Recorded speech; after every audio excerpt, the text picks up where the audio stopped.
Sejam todos bem-vindos a mais um dos nossos encontros semanais. Toda semana a gente aborda algo relacionado à advocacia criminal, direito penal, processual penal. E hoje eu tenho a honra de receber um grande amigo, né, Lidesberg Furtado, é policial rodoviário federal, e eu tenho a honra de recebê-lo aqui no nosso programa para tratar de assuntos relacionados ao direito de trânsito, ao Código de Trânsito Brasileiro, situações relacionadas à abordagem. E se você está nos assistindo, fica até o final, porque muita dica bacana, interessante quanto à questão procedimental, que é importante que nós saibamos para que a gente possa conhecer os nossos direitos e também ter consciência dos nossos deveres. É muito importante que a gente conheça dos direitos, mas também tenha consciência dos nossos deveres. E eu tenho a honra, né, a felicidade de receber o meu amigo Furtado, policial rodoviário, para falar um pouco sobre esse cenário do direito de trânsito, do Código de Trânsito Brasileiro, e é isso que nós iremos abordar no Fala Criminalista de hoje. E eu gostaria de lhe agradecer, Furtado, e pedir que você se apresente, fale um pouco da sua vida profissional, né? Quantos anos você tem na Polícia Rodoviária Federal, de policial rodoviário federal, e falar um pouco do que é ser policial rodoviário federal. Boa noite, meu amigo. Obrigado aí pelo convite, pela presença aqui no Fala Criminalista. É uma honra, prazer. Meu nome é Lidesberg Salles Furtado, sou PRF Furtado, vou completar 15 anos de polícia. Comecei o meu trabalho no estado do Mato Grosso, lá em Sorriso, trabalhei em Cuiabá e trabalhei em operações na metade das unidades federativas do Brasil. Paraná, São Paulo, Paraíba, Piauí, Pará e assim por diante. E é uma satisfação, uma honra estar aqui. Espero poder contribuir aí com os criminalistas aí no dia a dia do trabalho do serviço policial. Furtado, e em relação no que diz respeito às atribuições da Polícia Rodoviária Federal, né? A gente sabe que o sistema de segurança pública, as forças de segurança pública, elas têm a previsão, né, as suas atribuições previstas lá no artigo 144 da Constituição Federal. E eu queria que você iniciasse falando um pouco sobre essa atribuição da PRF, em que consiste esse trabalho que vocês desenvolvem diariamente na Polícia Rodoviária Federal. As atribuições da Polícia Rodoviária Federal, elas são inúmeras, né? O artigo 144, parágrafo 2º, ele fala no patrulhamento ostensivo das rodovias federais. E nas rodovias federais, elas passam quase tudo, né? Que a gente consome, que a gente no dia a dia, as nossas viagens, feriadões, tudo, a maioria das coisas passa pela rodovia. Então, assim, é um leque de coisas, de atribuições enormes para a Polícia Rodoviária Federal, assim, fiscalizar e observar para o bem da sociedade, né? Principalmente com relação à segurança no trânsito, que é o mais importante. Importante é a atribuição primordial da PRF, além da criminalidade, de fiscalizar outras coisas, é salvar vidas, né? No caso, agora a gente está abrindo aqui uma operação Carnaval, né? Que vai começar agora na sexta-feira e se estende até a quarta-feira de cinzas. Eu sei. É interessante quando você falava sobre as atribuições e principalmente sobre esse crescimento de rodovias no Brasil, esse fluxo, né, que é utilizado a partir das rodovias, é um pouco da história, né? Porque primeiro se inicia com as ferrovias e aí depois com as rodovias, as ferrovias acabam ficando pouco de lado, né? E o crescimento das rodovias hoje, praticamente todo o cenário, quando se fala de trânsito dentro do Brasil, dentro do país, do fluxo, né? É a partir de rodovias. O modal principal do transporte brasileiro são as rodovias federais, estaduais e terrestres, né? As ferrovias e as E as vias aéreas já são poucos utilizadas, subutilizadas. Então, por isso que eu digo que a importância é grande. Tudo passa na rodovia federal, quase tudo, né? E a PRF, ela tá ali cuidando ali no dia a dia com quase todas as tipificações, desde acidente de trânsito, a criminalidade, a produto perigoso, a prostituição infantil. Então ela tem um leque enorme ali nas rodovias federais ali, e sem contar que são mais de 65 mil quilômetros de malha viária federal. Federal. E com apenas 13 mil policiais, né, que são muito poucos. Pra você ter ideia, o estado do Ceará tem mais de 20 mil, né, 20 policiais mil. Militares. 20 mil policiais militares só no estado Só do no Ceará. estado do Ceará. E a Polícia Rodoviária Federal tem 13 mil no Brasil todo. No Brasil todo. E, assim, puxando sardinha aqui para o nosso lado, é a polícia que mais apreende armas e drogas no Brasil. É interessante esse dado que você nos traz, porque, assim, isso demonstra que essas atribuições, elas vão muito além, né, desse trabalho, desse patrulhamento ostensivo. Porque, assim, no patrulhamento ostensivo, a gente percebe que realmente, de fato, essas abordagens de rotina acabam tendo êxito na apreensão de drogas, de armas, enfim, de ilícitos. Né? Mas é importante também destacar que isso só é possível, esses dados, a partir também de um serviço investigativo dentro da PRF. Né? Deve ter algum núcleo, algum serviço investigativo que também contribua para que essas abordagens elas tenham mais êxito. Né? Assim, a tecnologia, ela sempre está bem tanto do lado mal quanto do lado bom. Então a Polícia Rodoviária Federal ela vem se atualizando, ela vem utilizando a tecnologia em prol da sociedade. Tanto na confecção de um boletim de acidente, de um sinistro de acidente de trânsito, quanto na recuperação de um veículo. Por exemplo, um veículo, seu veículo ele pode estar levando uma multa lá no estado do Maranhão, sendo que o teu carro nunca saiu da cidade de Sobral, por exemplo. Então a PRF ela faz essa ligação de dados, comunica a equipe, ela vai tender a abordar os dois veículos. Ela pode abordar o seu veículo, fazer a identificação veicular e ver que o seu veículo é o verdadeiro, mas ela também pode abordar o outro lá, que está sendo clonado, que você está levando multa, está tendo todo aquele transtorno de recurso de multa, de recurso de auto, e aquele transtorno todo, né, que a gente não quer para o cidadão. É importante também, Furtado, porque você trouxe um exemplo do que é feito, né, pela Polícia Rodoviária Federal quando se trata de verificação de veículos que podem ser clonados, né, e aí são utilizados em outros estados, a mesma placa.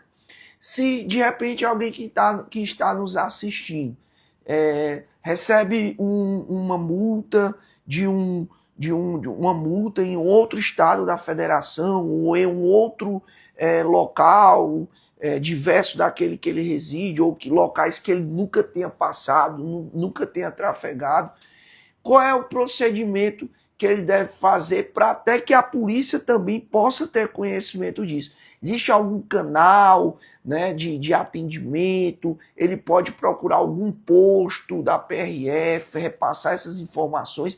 Existe essa possibilidade? Existe essa possibilidade, sim.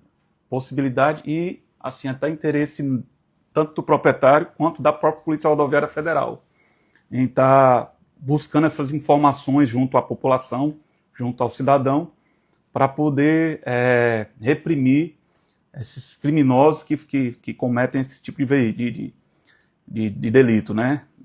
No caso, muitos desses veículos também são roubados para trocar por armas, por drogas.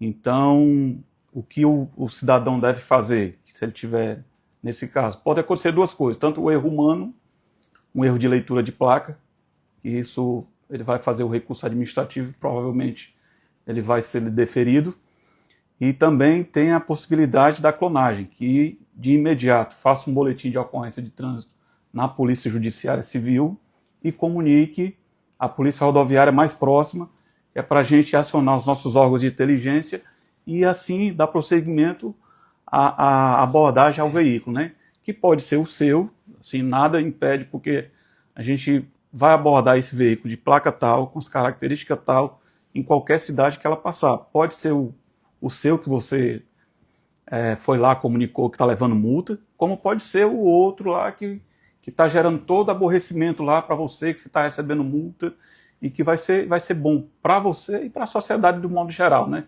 Que a gente vai tirar aquele veículo de circulação e entregar ao proprietário lá, que muitas vezes não tem um seguro. Verdade. E então, se de repente você recebe, né, uma notificação de infração de trânsito na sua residência, notificação muitas vezes relacionadas, né, a uma multa que aconteceu em um local que muitas vezes o veículo, seu veículo sequer esteve, é importante, como bem pontuou o Furtado, que você vá a uma delegacia de polícia civil, que você registre esse boletim de ocorrência, esses dados, né, referente a essa infração, e leve o boletim de ocorrência até um posto da PRF para que ali possa ser encaminhado para os setores, né, de inteligência, para que haja até um direcionamento e uma investigação para que se possibilite uma abordagem do veículo que está sendo utilizado de forma ilícita. Então, é um procedimento que muitos não sabem, e a partir daqui dessa nossa conversa, desse nosso bate-papo, eles acabam aqui sabendo e possibilitando que se tome as providências. Não sei se já foi comentado aqui ou foi em off contigo. No estado do Ceará, só no estado do Ceará, esse ano, foram recuperados 41 veículos. É muita coisa. Você tem uma 41 ideia? veículos. 41 veículos recuperados. É um número... Até ontem, né? Hoje, com certeza, já deve ter. De janeiro até ontem. Até ontem, 41 veículos. 41 veículos. É muita coisa, viu? Muitos desses com a ajuda do próprio cidadão que está sendo lesado. E faz essa comunicação, né? E a polícia faz o cruzamento de dados lá com o sistema e a gente tem acesso lá ao veículo lá e recupera e entrega ou para o cidadão ou para a seguradora, no caso, né? Se tiver seguro. Você tocou no início da nossa conversa, quando se falou desse setor de investigação, de inteligência da própria PRF, né, que possa-se falar que há um interesse por parte da União e no que diz respeito também a investimentos, né, nessas questões tecnológicas. Hoje a PRF ela tem o aparelhamento tecnológico suficiente para realmente combater a criminalidade? A PRF ela vem tentando, se você pegar a PRF de 15 anos, quando eu entrei até hoje, ela se modernizou bastante. Tanto que estão aí os números. E o crime também, ele se moderniza, ele bula, ele vai para um lado e a polícia vai ter que se modernizar do outro também, né? Então, assim, a Polícia Rodoviária Federal, eu acredito que o sistema dela de monitoramento, de inteligência, ela é eu vou puxar a sardinha para o meu lado, ela é o melhor do Brasil. Não existe outro melhor. Entendi. E esses controles de tráfego, né, que a gente hoje costuma passar nas estradas, e muitos acham que até aquele redutor de velocidade se preocupa. Então, esses controles de tráfego é mais para se ter conhecimento do fluxo dos veículos? Aqueles radares lá, eles servem tem várias finalidades. Desde a redução da velocidade, porque ali é um ponto crítico. Certo. E a Polícia Rodoviária, uma certa época, ela viu que dava para utilizar esses radares para fazer o monitoramento de veículos, controle de tráfego, para saber quantos veículos estão passando ali, os veículos. Então foi um cearense, inclusive, que implantou e começou o sistema de monitoramento e aprimoramento e dessas câmeras OCS que a gente tem. Inclusive a gente tem convênios aí com municípios e a gente também utiliza aí essas câmeras Olha aí. aí, só podia ser um monitoramento. cearense, né? Foi ele que desenvolveu. Cearense tem na NASA, tem em todo canto. Ele é da PRF? Ou... PRF, cearense PRF. Lá, ele viu lá, essa câmera aqui dá para ser usada de outra coisa, só para multar não, vamos dar uma outra utilidade aqui para ela. Ah, entendi. Entendeu? Agora, existe algumas que elas só fazem um controle ou tem algumas que fazem as duas finalidades? Como é que funciona? Ou depende? Depende. Tem umas que são usadas só para controle de tráfego. Certo. Tem outras que são utilizadas tanto para diminuição de velocidade, quanto para fazer esse monitoramento aí nas rodovias do fluxo de veículos, dos veículos, né, em si, né? Essa tecnologia que a PRF utiliza aí, que tá muito boa, por sinal, né? Perfeito. Pessoal, vamos agora passar para um tema que é um tema muito importante, né? E se fala muito sobre isso, que é a abordagem policial. Né? Quem é que gosta de ser abordado? Ninguém gosta, mas muitas vezes é preciso, até por uma questão de segurança. Você que é policial, você não gosta, Não né? gosto. Se eu puder passar para o outro lado, eu vou para o outro lado. Ninguém gosta. Mas a gente tem que entender também que são nessas abordagens que se consegue ali combater de fato a criminalidade, e muitas armas, drogas são apreendidas no momento dessa abordagem. Mas eu queria saber, Furtado, se existe algum procedimento operacional, como é que funciona isso dentro da PRF, né? Estabelecer limites para essa abordagem, o que pode e o que não pode. E existe uma orientação para vocês nesse sentido? Sim, a orientação da gente tratar o usuário com urbanidade, educação, as abordagens, como eu falei no princípio, que é a princípio, a PRF ela tem a finalidade, a maior finalidade da PRF é evitar óbitos, é proteger vidas, evitar acidente. E essas abordagens, elas ocorrem em determinados locais da rodovia, em pontos críticos, né, em locais de ultrapassagem perigosa, que são a infração de trânsito que mais ocasiona mortes no Brasil, porque quando você faz uma ultrapassagem em local proibido, você fatalmente pode ter um grande risco de colidir frontalmente com outro veículo e matar ou morrer, né? Então essas abordagens, elas têm que começar de forma educada, vai checar documento, vai conversar lá com o condutor, vai checar a documentação do condutor, dos demais passageiros, porque muitas vezes a gente tem mandados de prisões a serem cumpridos, né, pelo Brasil. Então, assim, essas abordagens, a princípio, ela tem a finalidade de reduzir a mortalidade no trânsito, mas ela pode evoluir para uma parte criminal, para um cumprimento de mandado de prisão do condutor e dos passageiros, né?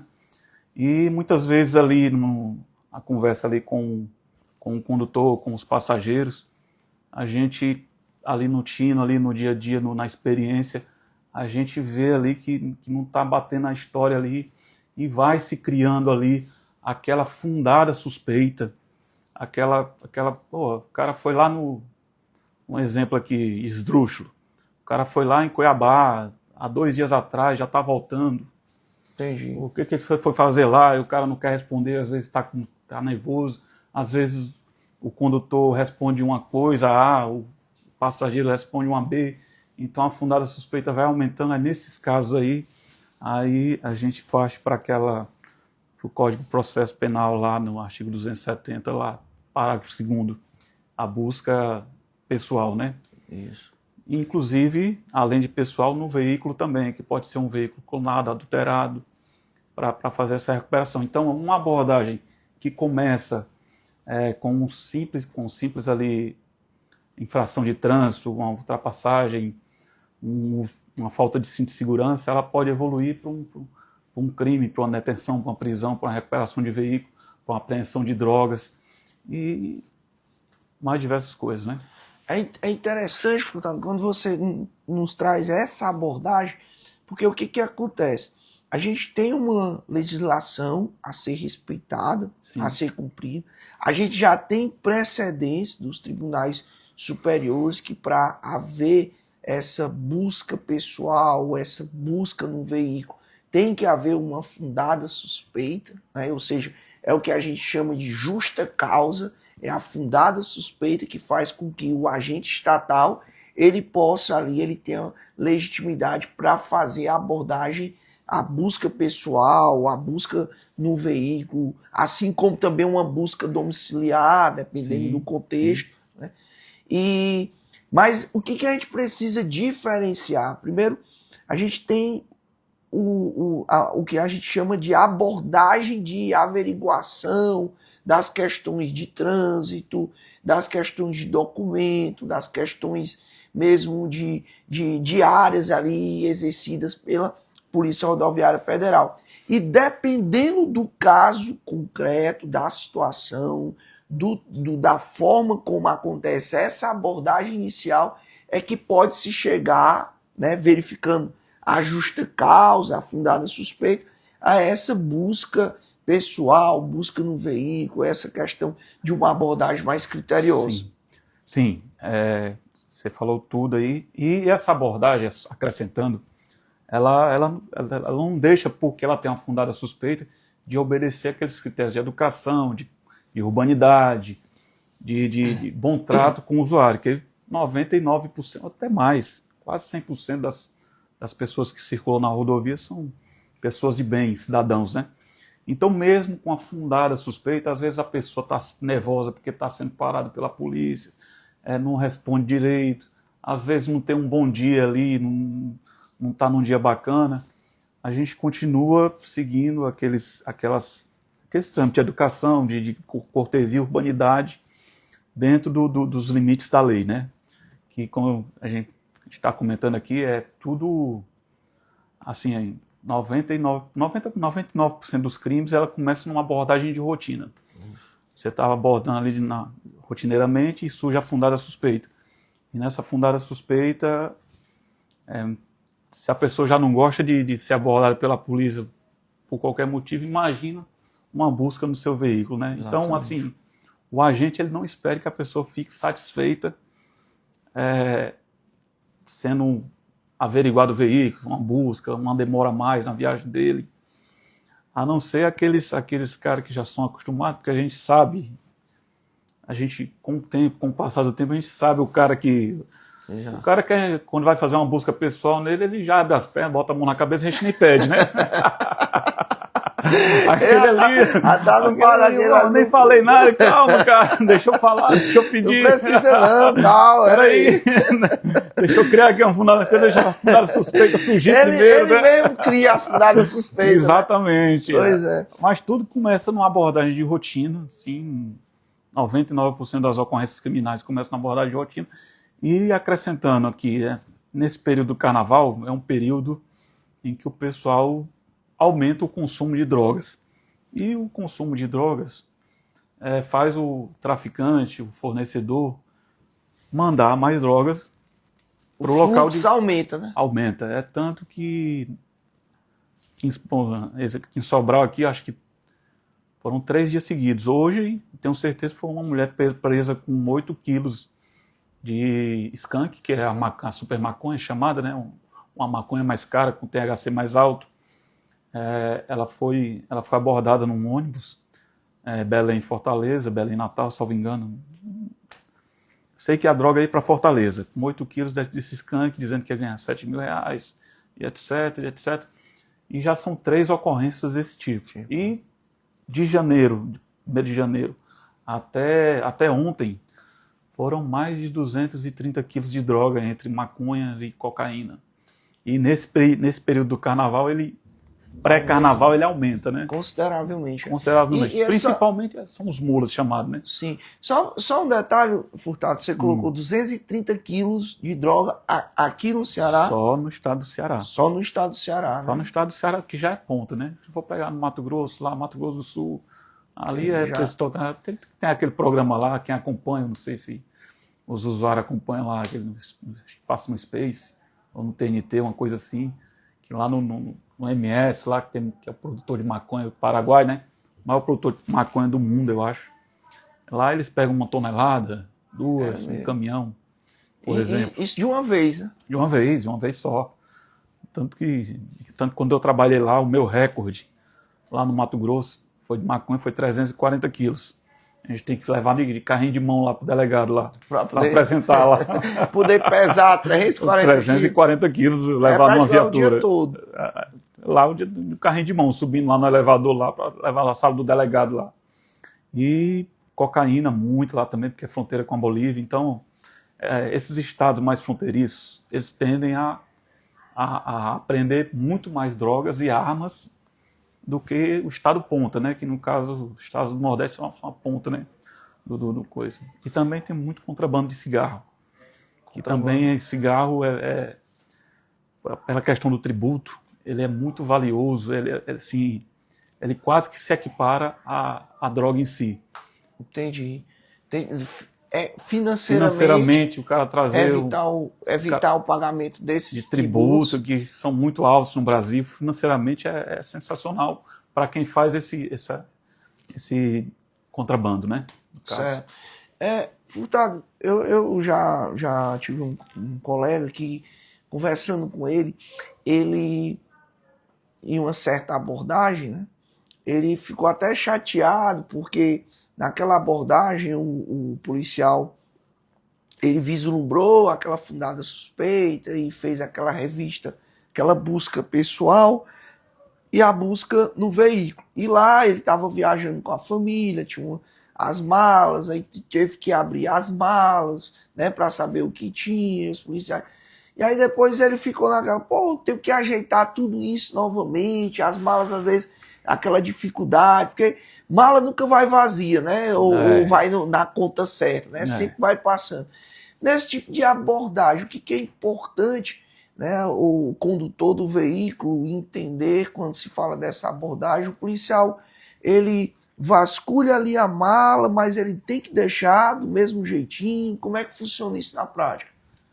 Depois de criar a fundada suspeita, tudo ali e tal, ninguém gosta de ser abordado, ninguém gosta de ter vistoriado e passar muito tempo ali, né? O policial, ele pode solicitar que o próprio usuário, que a gente chama, né? O próprio cidadão, abra a sua mala, mostre, tire do veículo, com calma. Se o cidadão autorizar o policial lá, ou não quiser abrir lá, o policial vai lá, também tem que pegar com jeito, tem que pegar lá, como se fosse sua, pegar, colocar no mesmo local de novo.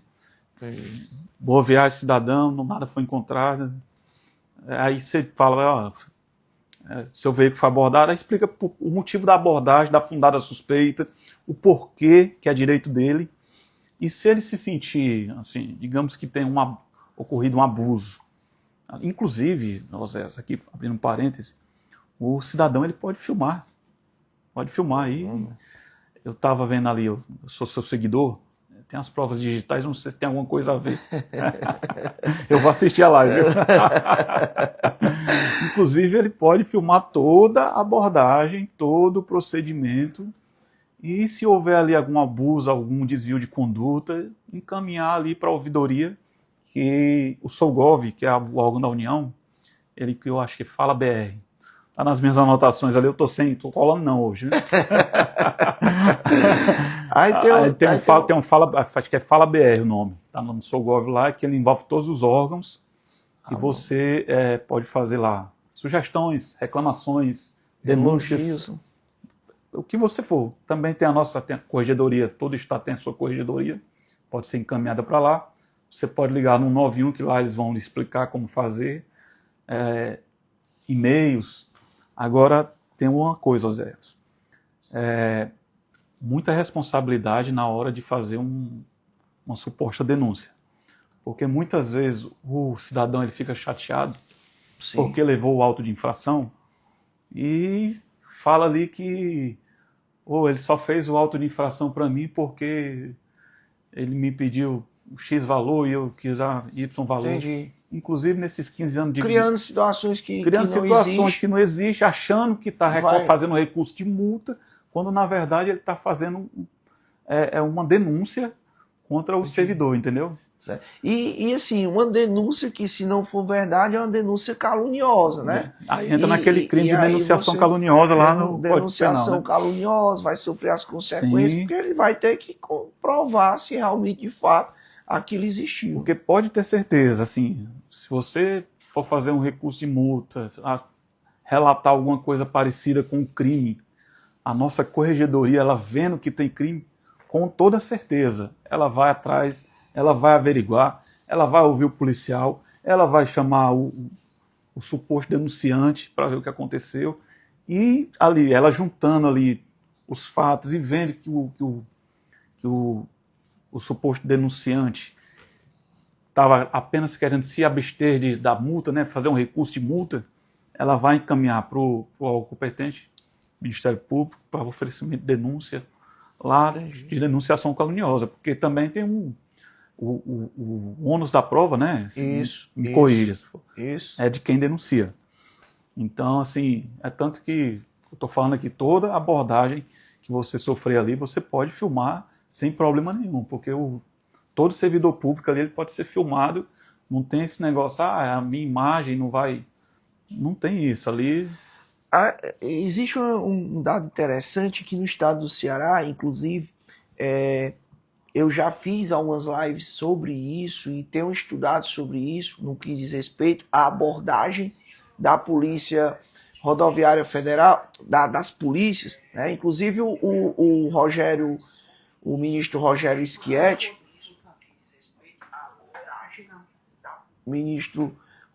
Schietti, ele, em uma decisão muito bem elaborada do STJ, ele determinou que as forças policiais utilizassem, e aí deu um prazo de 1 ano, para que as forças policiais elas se adequassem, né, ou se preparassem para o uso das câmeras corporais. E hoje no estado do Ceará, não sei se você sabe, a Polícia Penal já faz o uso das câmeras corporais.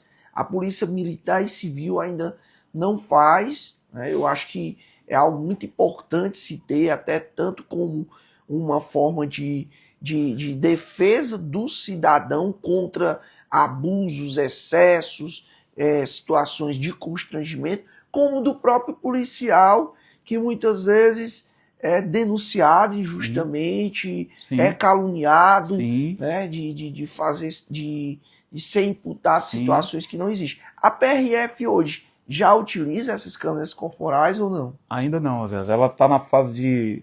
Assim, ela vai ter, isso é fato. É questão de tempo aí, todos nós estamos com câmeras, né? Ela está fazendo as consultorias, ela tá regulamentando, digamos assim, né?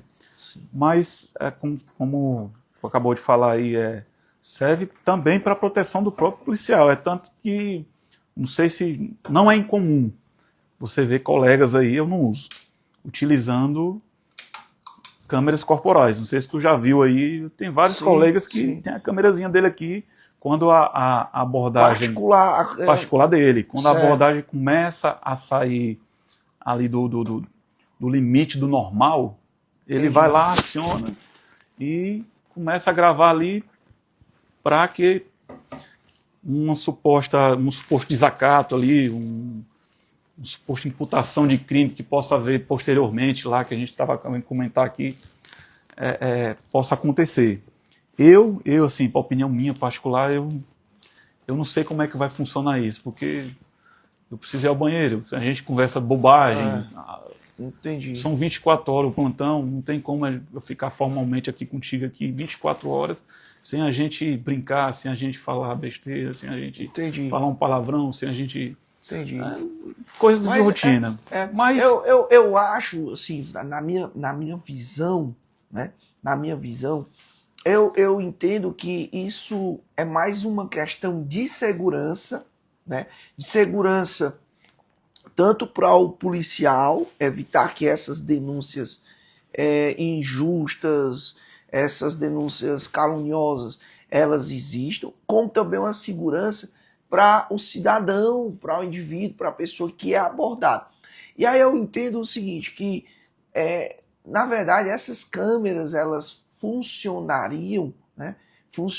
Teriam um proveito prático quando se em determinados casos, né, houvesse a necessidade de solicitar aquele momento. Por exemplo, o furtado está com uma câmera aqui 24 horas trabalhando, mas aí só haveria necessidade de se requisitar essas câmeras em um momento específico de uma abordagem ou de uma situação ali pontual, né? É o que eu acho. Não sei se... Sim. Eu acredito que eles estão, assim, regulamentando, né, todos esses casos, né? Não vai ser as 24 horas do policial que vão ser ali monitoradas ali. Talvez só num caso de denúncia, de suposta denúncia, de uma abordagem específica, naquele horário, foi de 1 às 2 horas da tarde ali. Entendi. Aí eu acredito que eles estão regulamentando nesse sentido. Mas é questão de tempo a Polícia Rodoviária implementar também essas fazer câmeras. o uso, né? Já deve estar se preparando já está na frente, isso, já né? já tá bem próximo. Furtado, em relação a... Vamos lá falar um pouco também sobre acidentes de trânsito, né? E eu queria iniciar perguntando para você, né, em situações em que há um acidente de trânsito, se existe algum padrão, né, a título de conduta por parte do condutor do veículo em adotar naquele momento, o que é interessante, como é que deve proceder nesses acidentes que acontecem, né? Como é que a Polícia Rodoviária Federal faz a intervenção nesses tipos de acidentes, só se tiver vítima, só se tiver ali obstruindo o trânsito, dando material já é suficiente para que vá lá e faça a abordagem. Como é que funciona isso na prática? Muito boa essa pergunta, Zé. Antigamente, antigamente que eu digo, 15 anos atrás, quando eu teve um dia desse, todo e qualquer acidente de trânsito, a Polícia Rodoviária Federal ela ia ao local fazer o boletim de acidente de trânsito. Ela ia ao local, todo e qualquer. O veículo, a única exigência que se fazia era de retirar o veículo se estivesse obstruindo o trânsito, né? Afastar ali para o acostamento ali, para a polícia fazer o boletim de acidente de trânsito. Hoje, a polícia só vai ao local se houver vítima. Se houver feridos ou mortos. Se não houver, é feita uma declaração de acidente de trânsito que o próprio usuário, se eu me envolver no acidente de trânsito contigo na rodovia federal, a gente vai fazer uma declaração de acidente de trânsito no próprio site da Polícia Rodoviária Federal, colhendo inclusive o local, a hora, a data, fotos, identificação da placa lá do outro envolvido. Se ele não quiser dar o dado dele lá, você não vai brigar com ele também, né? Se ele dando os dados dele lá, melhor ainda, você inclui lá também na declaração de acidente de trânsito, ele faz a dele, é levado para um setor de acidentes, ele faz a validação lá na superintendência, né? E fica disponível lá para possíveis ações judiciais cíveis, né? Entendi. Então, em regra, a polícia vai quando se tiver vítima daquele acidente, é isso? Isso. Se a pessoa liga, me envolvi num acidente de trânsito aqui na rodovia federal, tal. Primeira pergunta que a pessoa vai te fazer lá, tem vítima? Ela vai falar, não, só foi dano material. O veículo está em cima da pista? Está aqui, não tirei retira o veículo de cima da pista,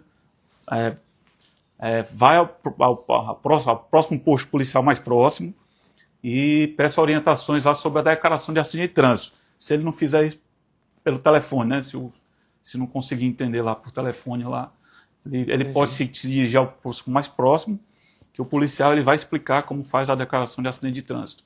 Certo. E o que eu gostaria de entender também é nos casos em que nos casos em que, por mais que não haja vítima, haja algum tipo de problema no fluxo do trânsito. Aí a polícia também vai lá para tentar contornar isso.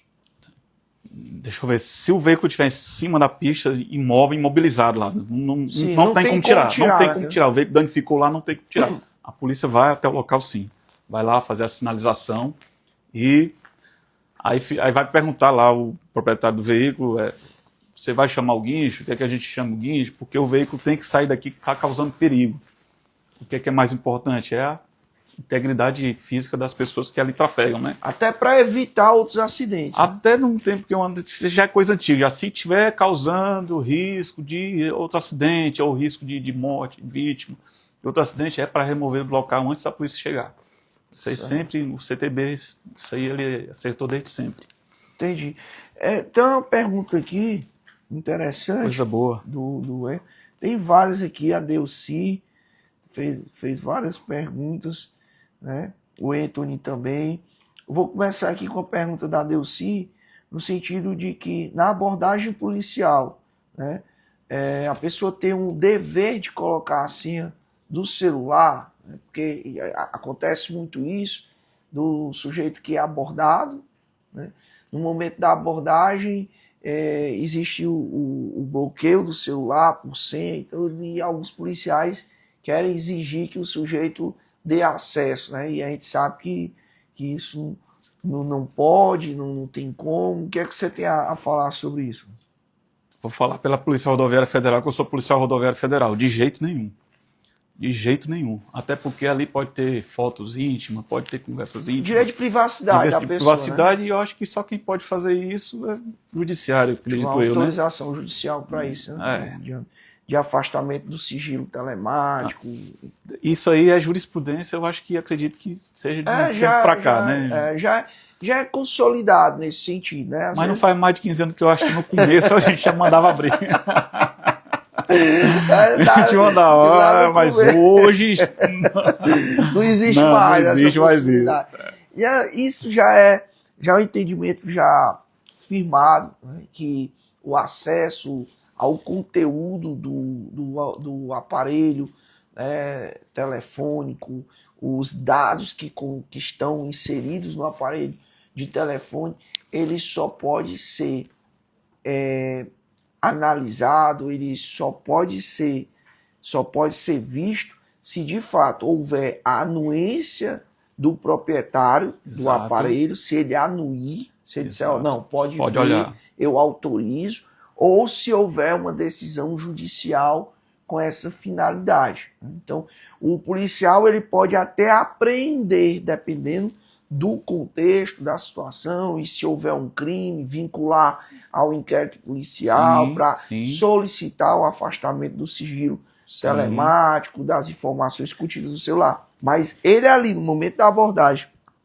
solicitado, que você dê acesso ao que tem dentro do celular, isso só é possível se você anuir, se você autorizar, ou se houver uma decisão judicial para isso. Exatamente, isso aí jamais.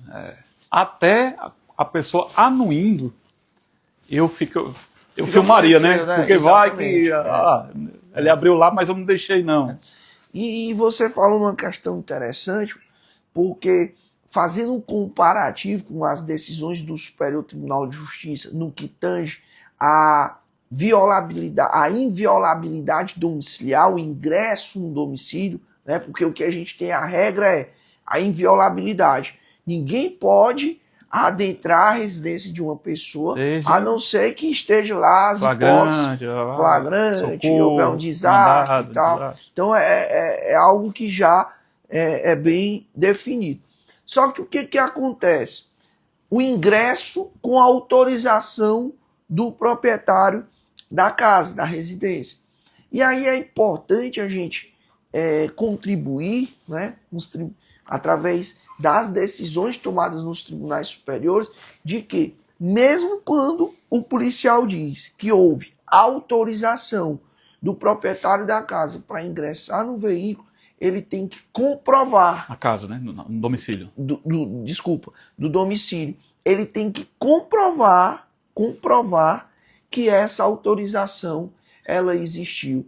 E esse consentimento foi de livre e espontânea vontade. E aí alguns julgados, inclusive, tornando a prova ilícita, porque o agente estatal não conseguiu demonstrar que, de fato, essa autorização ela existiu. Então, por isso que é importante a captação da imagem nesse momento, para mostrar a anuência, né, que foi por livre e espontânea vontade que ele autorizou o ingresso no domicílio. É que eu te falei agora, nem ele autorizando acesso aos dados, ao domicílio, de boca, eu tenho que filmar, eu tenho que pegar a termo, alguma coisa do tipo, para poder fazer esse adentramento lá, que eu não, assim, até para me resguardar, né? É evitar um problema, né? Quem quer problema, né? Quem quer.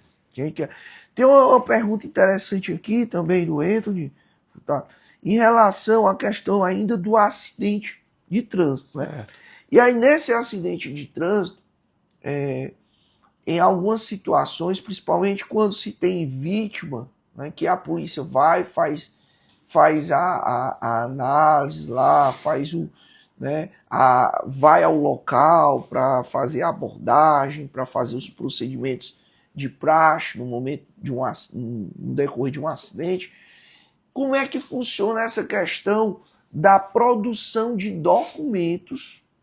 E aí eu digo de um boletim, certo, um boletim de acidente. O policial ele chega a adentrar no mérito da dinâmica do ocorrido.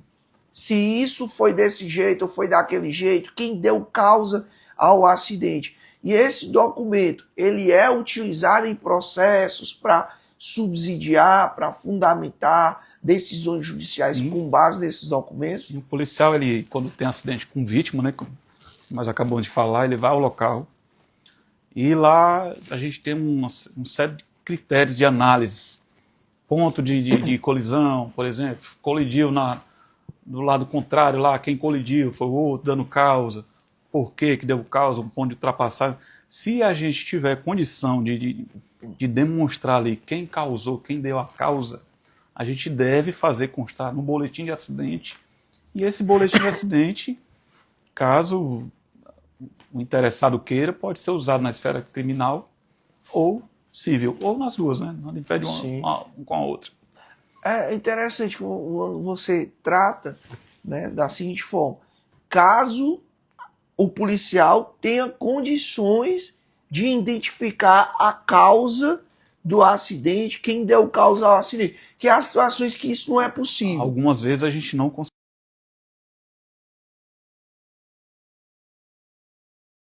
definir isso. A gente simplesmente relata que o veículo colidiu no sentido contrário, na lateral, causou danos. É porque isso é um trabalho muito no que tange a uma perícia, né? Você tocou num assunto, desculpa interromper, Zé, falando aqui no Antônio. A tendência que da PRF, futuramente, ela está se modernizando, como a gente falou, né? Sim. É da gente fazer as perícias de trânsito. É valer a gente ser perito, ser considerado perito. A briga é essa. Entendi. Porque em acidentes com mortos, por exemplo, você tem aqui um Instituto Médico Legal aqui em Sobral, que ele cobre a região norte toda, e muitas vezes com uma equipe só. Aí dá um acidente 11 horas da noite, os peritos estão rodando aí os municípios, os vizinhos aí, e tem uma fila, né? Sim. E ele vai chegar lá 5 horas da manhã. E a gente tem que ficar lá preservando o local, sinalizando com cone, até a chegada da perícia. E a gente sendo perito, nesse caso a gente também vai fazer o boletim de acidente. A gente vai fazer tudo que o perito faz, só que para a gente não tem, assim, por lei não tem validade, porque tem que ser feita uma perícia por um perito. Sim. E a perícia é feita, mas nós não somos peritos, entendeu? Entendi. É então, um questionamento quanto a isso. Total. Mas muitas vezes o delegado de polícia judiciária, ele solicita o nosso boletim para embasar a abertura de um inquérito policial. Entendi. Por um crime de lesão corporal culposa, homicídio culposo na condução do veículo automotor, né? Então, muitas vezes ele pega esses nossos... Ideia, né? Até quando tiver na defesa de alguém que está sendo utilizado esse boletim feito pela PRF, né, contra o meu cliente, Captei. Captei a vossa mensagem. Você poder questionar isso, né? Pode. Né, que se não tem um status de prova pericial. Mas tá inteligente, hein, cara? De prova, eu vou. Não foi nem minha intenção, não. Eu já tô. Deixa o Anthony perguntou. Obrigado, hein, Anthony, pela pergunta. O Anthony perguntou que quando falo a respeito de quando não tem vítima, só danos materiais. Nesse caso, o Furtado já explicou que quando não há vítima, a polícia não vai. Você não vai ao local. Não vai, exceto se o veículo não esteja lá imobilizado na via. Não possa ser prejudicando o fluxo, causando ali risco, acidente de trânsito. Certo. Então ela tem que ir no local fazer a remoção desse veículo. Agora, o boletim de acidente em si, ele não é feito pelo policial. Ele é feito uma declaração de acidente de trânsito pelo próprio envolvido, né? Se tiver mais de um envolvido, os envolvidos. Ah, entendi. Então, nesse caso específico, que a polícia ainda vá ao local, mesmo não tendo vídeo, para haver um controle do fluxo, de carros e tal, não se faz esse boletim. Ele já orienta no local lá. Já vai orientar faça a declaração, você declaração vai de lá. acidente de trânsito, inclusive tem um sistema da PRF que a gente imprime lá na nossa impressorazinha lá, aquela que sai a multa também, todos os requisitos que precisam para você fazer uma declaração de acidente de trânsito. Então a gente orienta assim verbalmente e depois a gente imprime lá e entrega lá para o cidadão. Entendi. E falando nessa declaração de acidente de trânsito, quais são as informações necessárias para constar nessa declaração? As principais? O máximo possível, mas as principais: local, hora, data, dados do envolvido, lá do segundo, lá, os seus dados, o dado do envolvido. Se ele não quiser, também não vai brigar com ele, não. Anote a placa do veículo e a sua declaração, né? Vinha sentido Sobral, Fortaleza, quando de repente um veículo... Aí você vai fazer o relato do que aconteceu. Aí, como eu falei, esse relato, essa sua declaração de trânsito, ela é enviada ao setor lá de acidente, sinistro de acidente de trânsito lá na superintendência, onde é validado.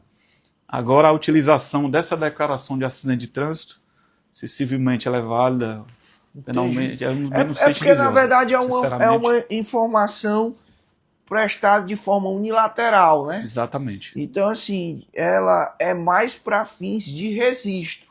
Exatamente. Porque como ela tem uma finalidade, ela é prestada de forma unilateral, eu posso colocar o que eu quiser lá, né?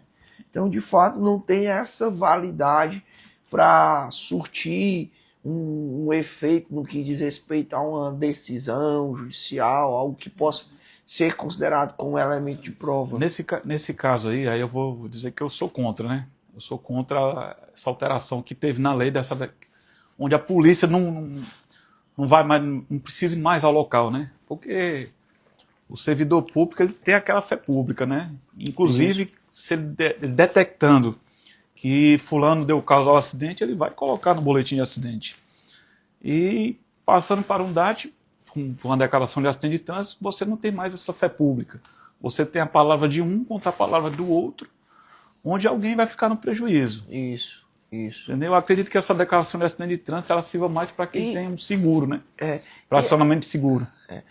E assim, é interessante também porque há situações que você não tem elementos para se comprovar quem foi o causador, como foi a dinâmica do ocorrido, né? Há situações em que acidentes de trânsito acontecem em locais que não passou ninguém, locais em que não tem uma câmera que possa captar o ocorrido, e aí o sujeito fica refém de uma declaração que pode não surtir qualquer tipo de efeito. Né? Muitas vezes nem faz. Nem faz, né? Talvez se tiver seguro nem faça. Se tiver seguro ele vai fazer, porque ele quer só acionamento do seguro lá para dizer que o acidente aconteceu. Entendi.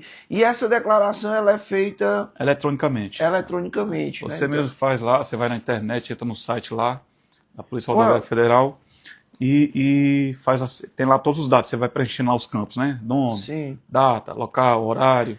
E quando você entra no site, já é fácil identificar o campus? É fácil, O é fácil, é bem fácil. Você for lá no site da Polícia Rodoviária Federal, você vai achar bem fácil a declaração de acidente de trânsito. Certo. Aí lá você vai fazer a sua declaração. Beleza. Obrigado, hein, Antônio? O nosso amigo aqui, Adriano Duarte, grande advogado criminalista aqui participando da nossa live, Adriano Duarte. Doutor Adriano Duarte, criminalista, ele está perguntando o que o policial rodoviário deve fazer para evitar que uma abordagem seja interpretada como abuso de autoridade, né? Como garantir o equilíbrio entre uma fiscalização eficiente e o respeito aos direitos do cidadão? Boa pergunta, Adriano, né? Adriano Duarte. Adriano Duarte, um abraço, boa noite, Adriano. Como a gente falou no começo, assim, eu quando estou trabalhando no dia a dia, eu sempre, na minha cabeça, falo, a minha abordagem ela vai começar com um bom dia, um boa tarde ou uma boa noite, e vai terminar com um bom dia, uma boa tarde ou uma boa noite. Assim, sem perder o controle, né? A gente entende que, como a gente falou aqui no começo da live, não sei se o senhor estava aí, mas ninguém gosta de ser fiscalizado, parado, abordado, atrapalhar a sua viagem, interromper ali, às vezes você está com um tempo ali bem curto ali, tem prazo para chegar, e às vezes a abordagem ela vai evoluindo para o campo da fundada suspeita, né? Que só vejo esse caso aí para uma ocorrência de um abuso, né? Porque muitas vezes assim, até como a pessoa também não gosta, é humano, o policial também é humano, às vezes ele não teve um dia, às vezes, mas nada justifica um abuso de autoridade, né? Verdade. Se ele cometeu um abuso de autoridade, como eu estava comentando aqui, toda a abordagem, toda a fiscalização, você pode e tem o direito à filmagem, à identificação dos policiais, inclusive é obrigatório a gente ter o nome na camiseta lá, justamente para ser identificado. Se a gente fizer uma auto-infração, vai estar a minha matrícula lá, meu nome. Então, assim, se por um acaso surgir alguma situação, a situação foi evoluindo para um abuso de autoridade, filme, grave, até para o senhor fazer a sua suposta reclamação, denúncia, né, de abuso de autoridade, que o que a gente não quer. Eu acredito que a Polícia Rodoviária Federal é a polícia mais cortês do Brasil. Ela lógico que tem as suas exceções, né? É importante ser, porque assim, como tudo na vida, né? Isso tudo é uma questão de como se relacionar. Eu já tive o meu veículo abordado, realmente é chato, é algo chato, mas a gente tem que entender que naquele momento a gente tem que ter um controle emocional, tanto quem aborda como quem é abordado, para poder não criar um problema que é algo desnecessário. E aí eu sei que quando se trata da atividade policial, é uma atividade de risco, né? Você faz uma abordagem, muitas vezes uma abordagem à noite. Pode ter certeza que a gente tá com mais medo do que vocês. Exatamente. Então você faz uma abordagem à noite, você está ali fora de um veículo, você está ali numa situação ali até de risco mesmo, né? E de fato tem que ter situações, principalmente dependendo da circunstância, que o policial ele precisa ser mais incisivo, né? Ele precisa ter uma cautela maior, ele precisa ter uma abordagem mais incisiva, né? Eu vejo muito isso, porque é bom a gente também ver o lado do outro, né? Sim, assim, eu gosto muito da empatia, né, também, assim. Quem é abordado, ele vai se sentir um pouco incomodado, isso aí eu já vou entender. Tá, então, os deveres e direitos do cidadão, né? Dever ninguém se abstém, ninguém é passivo de não ser fiscalizado, né? Todos nós que circulamos nas rodovias podemos ser parados, fiscalizados, pedido documento, se tiver irregular, ser feito auto de infração, recolhimento, o que tiver na lei, a gente é passivo de cumprir a lei, e se não cumprir a lei, a gente é passivo de de infração administrativa, por exemplo, e que ninguém fica feliz. Eu já paguei algumas, não é muito bom não. Tu pagou um bocado, que eu sei, né? Demais. Mas, Vários. assim, o abuso de autoridade, ele não está descartado. Aconselho, se por um acaso estiver evoluindo para uma situação desse tipo, filme até para você ter um embasamento para fazer uma suposta denúncia no Fala BR, que a gente comentou agora, na corregedoria, ou na própria unidade local da PRF, né, que aqui no Ceará nós temos 5 delegacias, uma inclusive é em Sobral, Caucaia, Sobral, Icó, Canindé e Russas. Furtado, o Adriano Duarte, ele também, como advogado, né, criminalista que ele é, e eu também já tive situações que eu precisei ir até o posto da Polícia Rodoviária Federal, participar de atender ali as necessidades, os interesses do meu cliente, que uma situação ou outra é abordado, ou no momento mesmo de fazer o bafômetro, enfim. Certo. Como é que hoje é essa relação entre policial, né, e advogado, né, que chega lá para garantir os interesses, é bem recebido, ou existe algum tipo de barreira, de preconceito, o fato do advogado estar ali representando? Como é que funciona na prática isso? De maneira nenhuma. Inclusive, o senhor teve lá um cliente seu lá, que eu estava lá no dia lá, né? O senhor foi bem recebido, né? Porque é meu amigo não, mas é daquele jeito mesmo. A relação, assim, é muito boa. A gente só pede que o representante lá apresente a OAB dele, né? Se identifique. E ele, se identificado, ele vai acompanhar todo o procedimento ali no caso, se ele está lá, é porque houve algum delito de trânsito, crime, alguma coisa do tipo, né? Então ele vai poder acompanhar, não vai ser cerceado nenhum direito do advogado. Entendi. A nossa relação, assim, pelo menos até hoje, que eu tenho visto, é muito boa com os advogados. Respeitosa. Né? Muito demais. Os advogados aí, eles estão de parabéns. Todos muito educados, por sinal. Eu nunca tive nenhum problema. E eu já fui diversas vezes para postos da PRF, para acompanhar procedimentos, e de fato eu sempre fui bem tratado, né? E mesmo quando se trata de policiais que eu nem conheço, né? Quando a gente já conhece, sempre tem aquele trato, né, de conhecer, de respeito. Mas é profissional, viu? É profissional. A gente não é amigo, não. É profissional, não, claro que é profissional. Mas eu falo também de policiais que a gente não conhece, né? Entendi. E eu, graças a Deus, nunca tive qualquer problema. Nunca tive, nem fiquei sabendo que alguém teve. Que teve, né? Já fiquei sabendo advogados que se disseram advogados que na hora que a gente pede a OAB, o cara não apresenta a OAB. Entendi. Esse aí eu não considero advogado. Então você não tem legitimidade para representar ninguém aqui. Entendi. Você não está me apresentando a sua OAB, você não está me apresentando nenhum documento. A sua identificação. Identificação, como é que eu vou saber se você é advogado dele, se você realmente é advogado? Como já teve pessoas te dizendo que é advogado, e quando a gente pediu advogado, ficou sabendo, era um cara que estava estudando direito. Estudante de direito, né? Já se achava representando advogado, lá, né? querendo representar o cidadão lá. Entendi. Já se achava advogado. Né? Aí nesse caso aí eu ser tido daqui por gentileza. Entendi. Tá certo. Tem que haver essa identificação. Falando, Furtado, na direção sob efeito de algo, né? A gente está se aproximando aí do carnaval, amanhã começa esse fluxo de carro, de veículos. É muito importante, né, que as pessoas se conscientizem que se vai tomar uma cervejinha, vai tomar seu uísque, vá tomar bebida alcoólica, é importante que ele tenha essa consciência de não dirigir, né? Isso é muito importante. Ao longo do tempo, você tem percebido que tem havido, de fato, uma conscientização por parte das pessoas quando se trata de direção e álcool?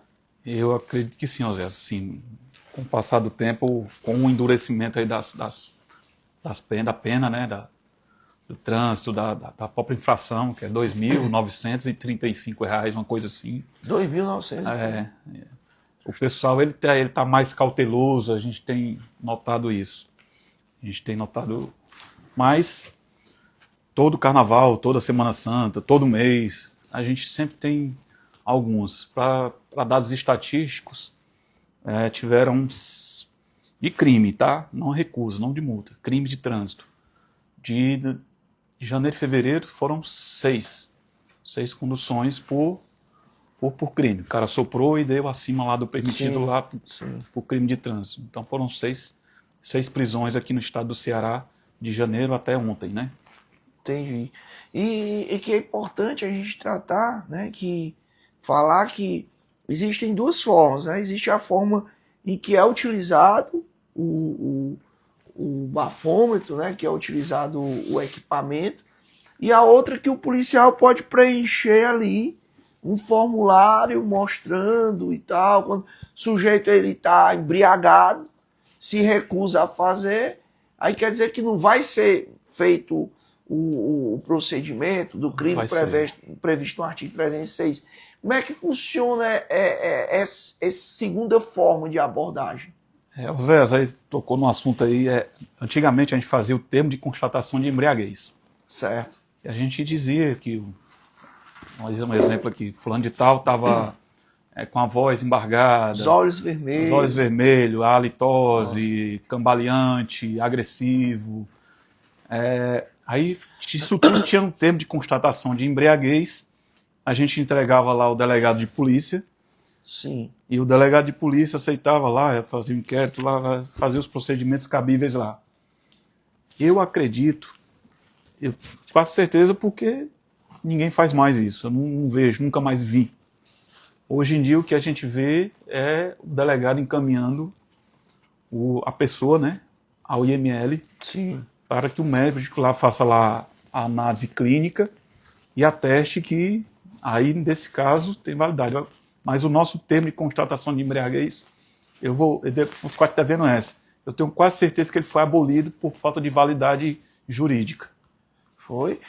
Realmente, Agora tem outros meios de prova no CTB, né? Fotos, vídeos, testemunhas, quando tem. Mas testemunha, nunca levei uma testemunha para... Quem que vai lá, ouviu às vezes num bar, boteco bebendo lá. Isso. Ninguém. Já é difícil. É, né? É difícil. Para conseguir comprovar isso. Realmente, Furtado, você me trouxe uma informação. Eu já participei de alguns procedimentos na delegacia em que o procedimento que tem sido adotado de fato é esse, né? Já participei de procedimentos em que havia esse termo de constatação, né, constatação de embriaguez, onde inclusive era preenchido, né, um formulário. Já preenchi. Um formulário, que aí havia até uns quadrados que você ia marcando. Exatamente. Se a pessoa estava, né, com os olhos vermelhos, voz embargada, andar todo. E é interessante que eu fiz a defesa certa vez, e aí que os advogados que estão nos acompanhando, eu fiz uma defesa onde, nesse termo de constatação, o policial, ao preencher o termo, ele acabou borrando o termo. É uma coisa boa. Acabou borrando o termo. E aí, a minha tese defensiva foi em cima da credibilidade daquele documento. A rasura. Né? A rasura daquele documento, né? Para essa constatação. E eu acredito também que isso era utilizado para fins de recursos administrativos contra as multas, né, aplicadas. O termo de constatação de embriaguez, ele não é para multas administrativas, nunca foi, Osés. Por quê? Porque existem duas possibilidades: tu soprar ou tu não soprar. Sim. Então, se não soprar, já é suficiente. Já vai suficiente, já o cara já tem a multa da recusa, né, no caso. Entendi. Aí já é suficiente. Já é suficiente a recusa, né? É o mesmo procedimento. Só que aí pega essa aqui. Certo. Você bebeu, tomou uma cervejinha. Você passou lá, fiscalizado. Seu Osés, vamos soprar aqui o bafômetro, por gentileza. Você bebeu. Aí você tem a opção de recusar ou de dar até 0,30 e você levar a multa do mesmo jeito. Entendi. Se der acima de 0... Até 0, ser preso. Até 0,33, perdão, porque tem o erro do aparelho. Até 0,33 é a infração administrativa. Acima de 0,34 para cima, além da infração administrativa, é a multa. Ou você tem a opção de recusar, né? Levar só a infração administrativa. Você tem certeza que bebeu? Porque é um risco que você corre, né? É um risco que você corre, porque de fato você não vai saber se vai dar um pouco assim, um se pouco der, a menos. se der 0,01, você Já foi. é suficiente, né? Já é suficiente. Agora, interessante também, Furtado, eu fazendo algumas defesas, né, algumas defesas no quanto ao crime previsto no artigo 306, que é o dirigir sob influência de álcool e tal, certo. onde há essa constatação, que lá na lei eu acho que fala de 6 decigramas. 6 decigramas mililitro de álcool no sangue. No sangue tem o expelido alveolar, né, que é o 0,3. E aí eu comecei a estudar sobre isso e percebi que alguns bafômetros, alguns instrumentos, né, de bafômetro, o equipamento do bafômetro, o etilômetro, que era utilizado, ele não, ele passava mais de um ano para ser... Isso é importante também. Para que haja, como é que se chama o nome? A aferição, novamente, aferição, né? A revalidação exatamente, da aferição Exatamente. E vou te dizer mais, os aparelhos a gente tem muito cuidado, a Polícia Rodoviária Federal tem muito cuidado. Quando está vencido, a gente nem faz. A gente já manda, já guarda, já manda para a superintendência lá para eles aferirem, para quando está faltando um mês, já 2 meses, a gente já manda já. Mas, e se tiver um vencido lá, se o chefe com certeza ele vai mandar tirar e vai mandar nem fazer. Entendi. Entendeu? E vou te dizer, assim, uma outra que serve aqui, nós estamos falando aqui para os criminalistas também, o radar, aquelas lombadas fixas. Sim. E as móveis também, as portáteis também, elas têm no Inmetro lá registrado, todas elas têm um prazo de aferição lá, registrado lá por exemplo, Avenida Senador Fernandes Távora, altura do número 1520. Lá tem uma lombada, aí você vai pesquisar lá no site do Inmetro lá, vai aparecer essa lombada, vai aparecer o prazo de validade, e ela tem que ser aferida a cada 12 meses. Se ela não tiver aferida nesse período do auto de infração, essa multa ela é completamente inválida, né?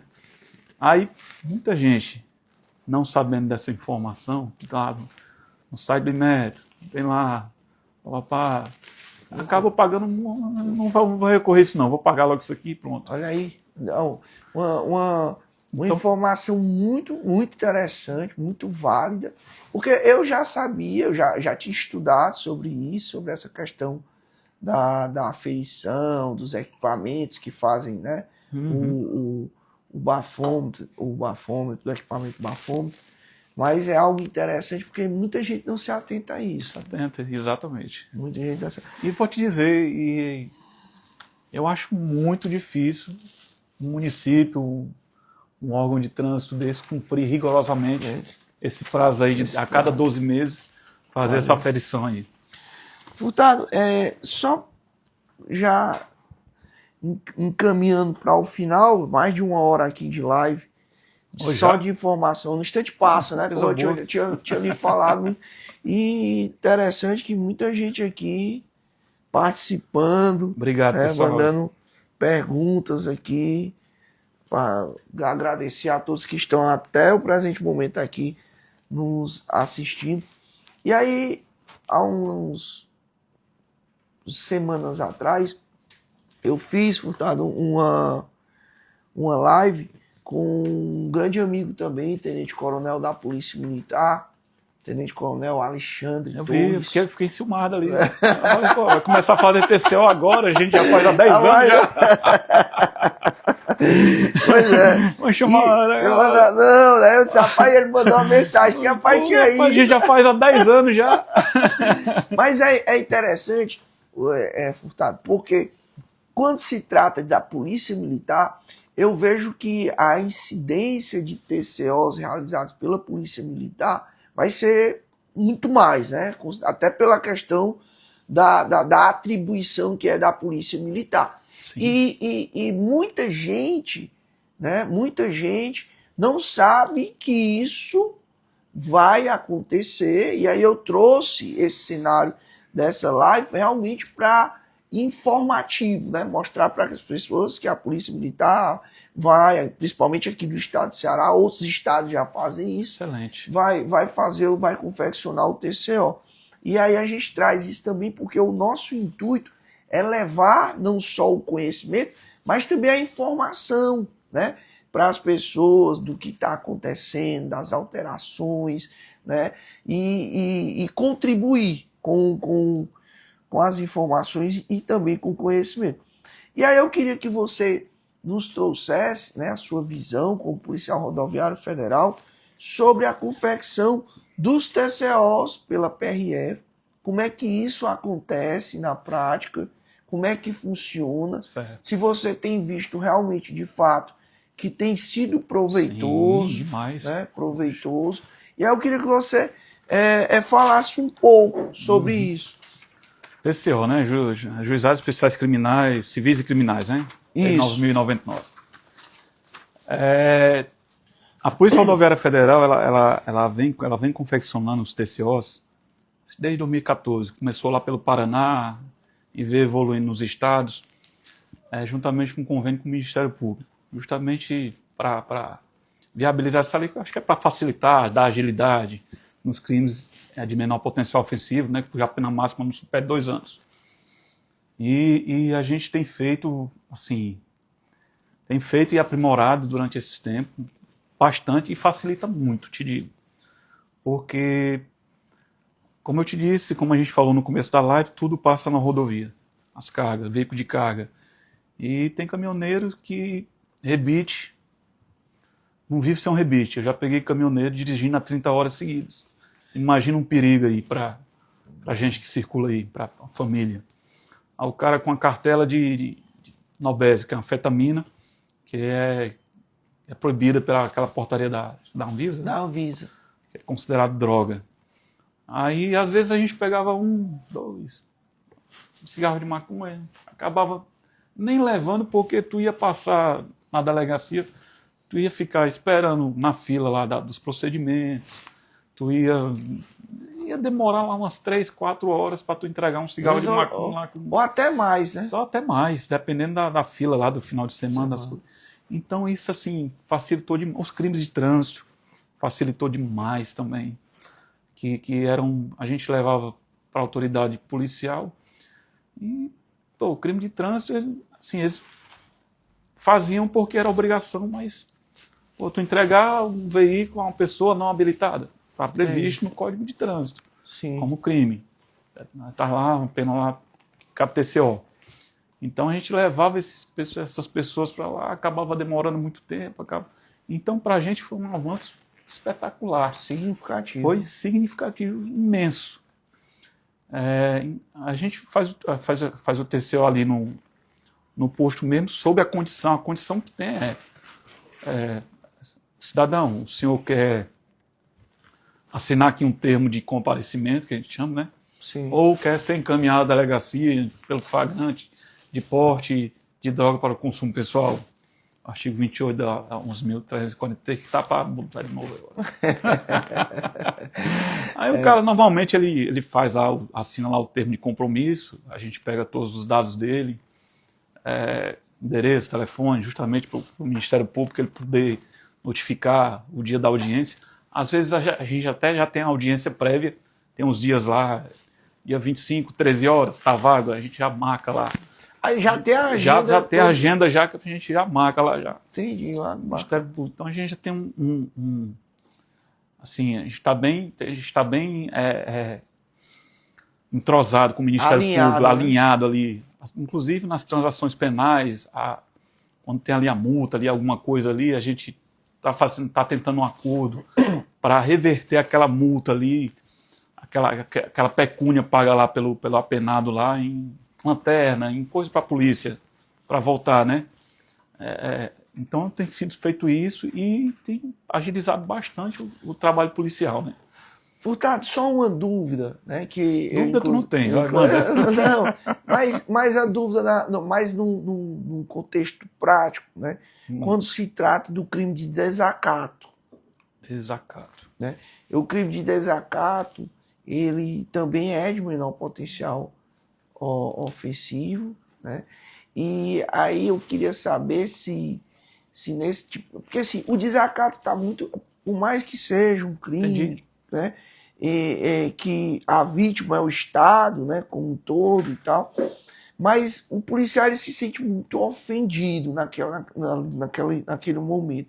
E aí, assim, há uma isenção de fato para que o policial confeccione esse procedimento, ou vocês preferem levar para a delegacia? No caso de desacato, a gente leva para a delegacia justamente por essa imparcialidade, para não gerar isso. Para não gerar essa insegurança jurídica, entendeu? Entendi. No caso de desacato, agora tem muitos crimes aí de menor potencial que passa na BR que facilitou demais. Os crimes ambientais, a maioria é TCO, Entendi. coisa que a gente levava para lá. Perdia muito tempo, muita energia, né? Pegava um caminhão de madeira desse, aí tu levava para a delegacia. O delegado não quer ficar com o caminhão porque a delegacia não tem espaço. Então, agora tem um outro lado aí, eu não sei se tu acompanha essa questão do TCO feito por policial, pela Polícia Ostensiva, né, que no caso, Polícia Militar, Polícia Rodoviária Federal, que as associações, os sindicatos de delegados, de autoridade, né, eles são contra. Isso.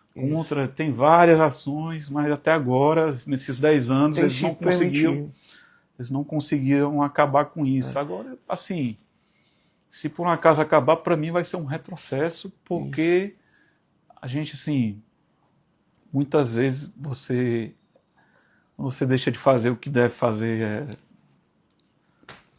A gente deixava de encaminhar um procedimento para a delegacia porque ia demorar demais. Mas é a questão de ser contraproducente, né? Dentro do sistema que... Então era uma lei que não funcionava. Você tinha uma lei ali de crime ambiental, tu pegava ali uns passarinhos, o delegado não quer receber, não sabe para onde. Hoje a gente já tem convênio com o IBAMA, com o ICMBio, com o pessoal da Selma aqui em Sobral. Certo. Então a gente procura integração entre os órgãos para a gente resolver aquele problema o mais rápido possível. Facilitar, né? E fazer valer o que está na lei, né? Que é o importante, né? Delegado, a lei existe para ser cumprida, né? Você aprende um caminhão de madeira, você faz o TCO, manda o cara embora, o IBAMA 2, 3 dias está aqui para pegar o caminhão. Vem lá de Fortaleza buscar. Porque antigamente o delegado deixava o próprio infrator como depositário fiel, né? Depositário fiel da carga. O cara usava a carga lá, fazia o que ele tinha que fazer com a carga e fazia a porta, fazia o que fosse lá e nada acontecia, né? Hoje, assim, o TCO, vendo por esse lado aí, eu acho muito proveitoso para a gente, pro trabalho policial. Otimiza demais, né? Demais, facilita muito. Agora essa questão da legalidade aí, que estão discutindo aí há 10 anos aí, eu não sei até quando vai ser permitido. Mas eu acho que o STF já pacificou esse entendimento de que realmente é possível. Já várias polícias militares nos estados aí têm feito, né? Eu acredito que as que ainda não fizeram foi por falta mesmo de uma estrutura para proporcionar isso. Eu tenho uma pergunta para te fazer. Posso? Pode, claro. Se souber, a gente responde aqui na hora. A gente tem um celeuma de demora, né? Eu acho que hoje o CNJ, eu não sei qual foi o órgão que decidiu que o policial que leva o preso à delegacia não pode ser o mesmo que leva ao IML. Ao IML, né? Para fazer o exame de corpo de delito.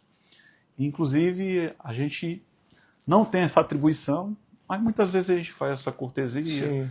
Porque o pessoal da Civil também aqui é muito bacana com a gente. A Polícia Militar, a Polícia Civil, a Polícia Rodoviária Federal, assim, bem integradas, né?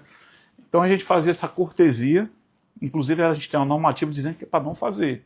Só que a gente não vai chegar para um delegado, gente boa que está atendendo a gente, e dizer assim, não vou fazer. E com essa, não sei se é portaria, não sei se é normativa, do CNJ, eu não sei se já está funcionando, vigorando. Tomara que sim. O que acontece? Sabe? Isso é algo que eu venho, né, principalmente nas audiências de custódia, questionando muito sobre isso. Porque o que acontece? Como é que funciona na prática? O sujeito, ele é abordado, né?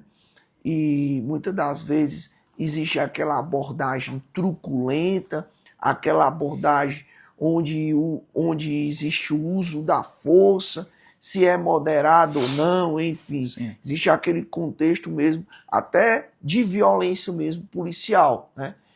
E nesse contexto, o que acontecia? O sujeito era levado até a delegacia para ser feito o procedimento e depois ele era conduzido ao IML para fazer esse procedimento. Pelos mesmos policiais, né? Pelos mesmos policiais que participaram da abordagem e muitas das vezes que usaram da força. Se devido ou indevidamente usaram da força. Isso é uma questão que vai ser analisada posteriormente dentro do processo. Só que o que acontecia? Quando chegava no IML, da PFOS, para fazer o exame de corpo de delito, o médico muitas vezes não quer ficar sozinho com aquele indivíduo que está algemado, está preso e tudo. E o policial, muitas vezes propositalmente, já entrava com o preso para que aquilo, a presença dele, coibisse o indivíduo de se reportar ao médico e falar que foi lesionado, ou mostrar algum tipo de lesão, ou esclarecer isso para o médico. E, de uma certa forma, essa presença física daquele policial responsável pela abordagem dentro da sala da perícia influenciava ali o indivíduo, porque muitas vezes é assim, ó, se eu sair daqui dizendo que aconteceu isso, lá fora vai ser pior. E eu, diversas vezes em audiência de custódia, eu questionava sobre isso. Porque não se pode garantir uma lisura, né, uma transparência em um procedimento em que aquela pessoa que muitas vezes, aquele agente estatal que pratica um crime de abuso ou de lesão, enfim, que ele esteja no momento de uma verificação. Por exemplo, isso eu tenho certeza, porque eu já estudei sobre, no que diz respeito à participação daquele policial no momento da custódia. Já não pode.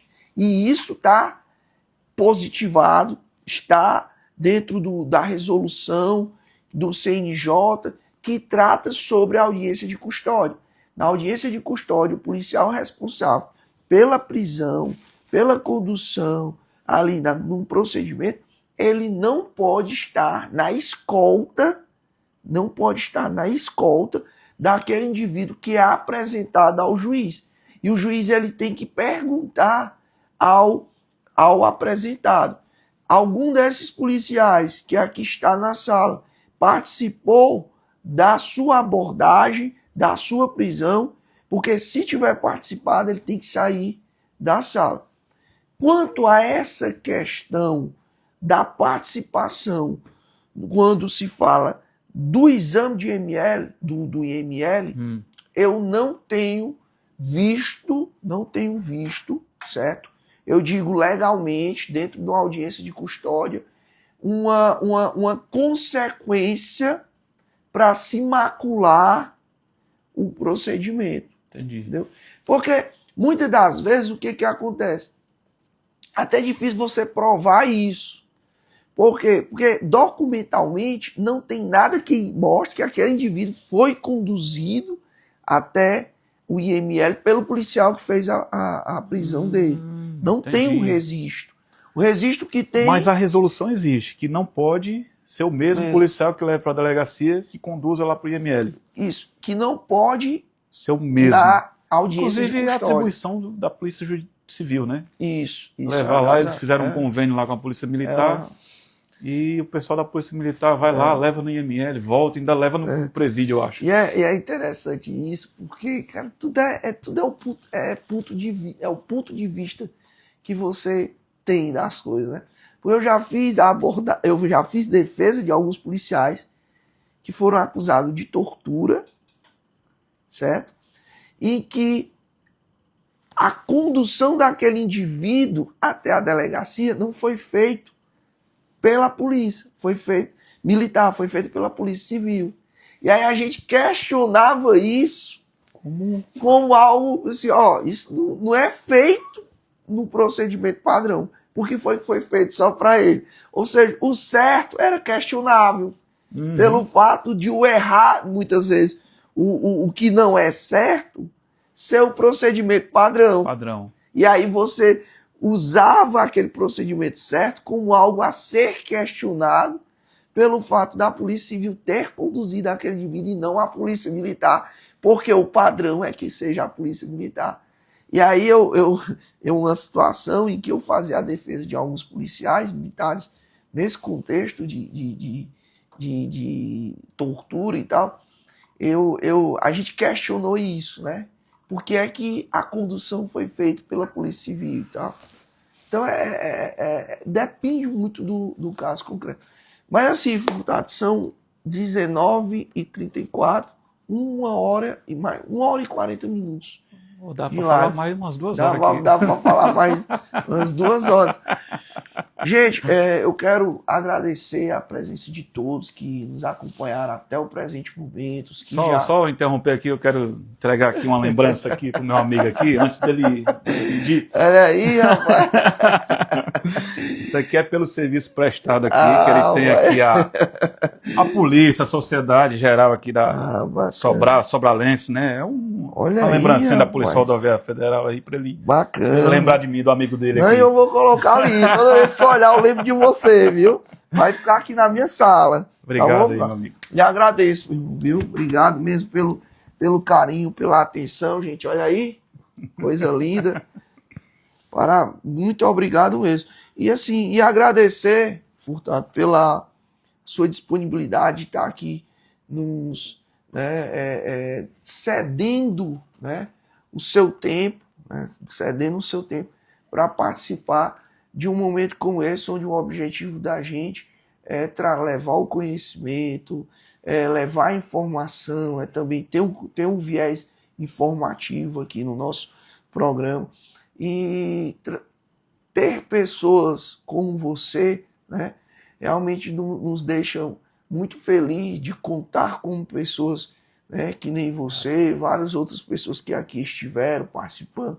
Isso nos dá motivação para que a gente continue, né, com esse movimento, com o Fala Criminalista, porque o objetivo da gente, de fato, é transbordar na vida das pessoas, né? Seja através do conhecimento, trazendo uma dica, uma informação, seja através ali de uma informação que pode muitas vezes mudar a vida daquela pessoa, né? A pessoa, a partir de uma informação que ela recebe aqui no Fala Criminalista, ou de um insight, ou de uma dica, ela pode, né, ali surtir um efeito muito positivo na vida dela. E o nosso objetivo é esse. E lhe agradecer, deixar isso você, né, com as suas palavras finais, também agradecendo aí aos nossos ouvintes e quem nos assiste até o presente momento. Até agora aguentando a gente aí. Muito obrigado a todos. Gente, parabéns, viu, meu amigo? Assim, você está ajudando as pessoas, por você estar aí ajudando a sua classe com conhecimento. Você é referência aqui em Sobral. Obrigado. Desde que eu cheguei aqui, há uns 12 anos atrás que a gente se conhece, foi um presente que Sobral me deu. E eu não podia deixar de me oferecer para vir aqui. Não, é um convite, foi convidado. Foi convidado. Se tiverem outras dúvidas, outros questionamentos, se eu puder responder aí, vocês podem deixar lá na minha caixa, lá no privado, lá que devagarzinho, não vou responder na mesma hora, mas devagarzinho a gente vai respondendo aí. Tá? Entre em contato aí no direct aí. No direct aí, que a gente vai devagarzinho, aos poucos aí. Respondendo. E se tiver mais algumas dúvidas aí, quantas vezes você precisar, a gente está aqui. Pronto. No dia e na hora. É o primeiro de muitos, né, que a gente tem ainda. Até na chuva eu venho. Gente, muito obrigado pela atenção, pessoal, de vocês, certo? Aproveitem aí esse momento, esse feriado de carnaval, para poder descansar principalmente, fazer a leitura da palavra de Deus, né? Buscar esse fortalecimento espiritual, isso é muito importante, muito importante. E também é importante aquelas pessoas que vão viajar, que vão se divertir, né? Que vão sair aí pelas estradas, tomem muito cuidado, né? E é importante ter essa consciência, né? Consciência, porque a gente tem que preservar, a gente tem que salvar vidas, isso é muito importante. Se beber, não dirija. O certo é não beber, mas se beber, não dirija, certo? Vai de Uber, contrata alguém para dirigir para você. Fofão. Fofão aí, fofão. Chama o fofão, certo? Mas o importante é ter essa consciência, essa responsabilidade de que se você colocar uma gota de álcool na boca, tenha a consciência de não utilizar, de não dirigir qualquer tipo de veículo. E eu tenho certeza que isso vai lhe evitar um problema muito grande na sua vida. Quantas pessoas eu já vi perder vidas, né? Pessoas que tiraram a vida de outros por conta dessa associação entre bebida e direção. É importante que a gente tenha essa consciência para evitar um problema muito maior na sua vida, para evitar problema na vida do próximo. E eu tenho certeza que o nosso intuito, o nosso coração, o nosso objetivo é exatamente isso, né? É dar o melhor ao próximo, é evitar problema para o próximo, é evitar que as pessoas venham a sofrer com as nossas ações. E muito obrigado. Essa live vai estar no nosso YouTube, lá no nosso canal no YouTube. Se depois quiser, vai lá, assiste novamente, compartilha com os teus amigos aí, compartilha a nossa live também, vai estar no Instagram. E aí aguardem que a gente tem muitas novidades aí, muitas dicas bacanas, muitos convidados aí durante todo esse ano no Fala Criminalista. Até a próxima semana. Um forte abraço, fiquem com Deus. Boa noite.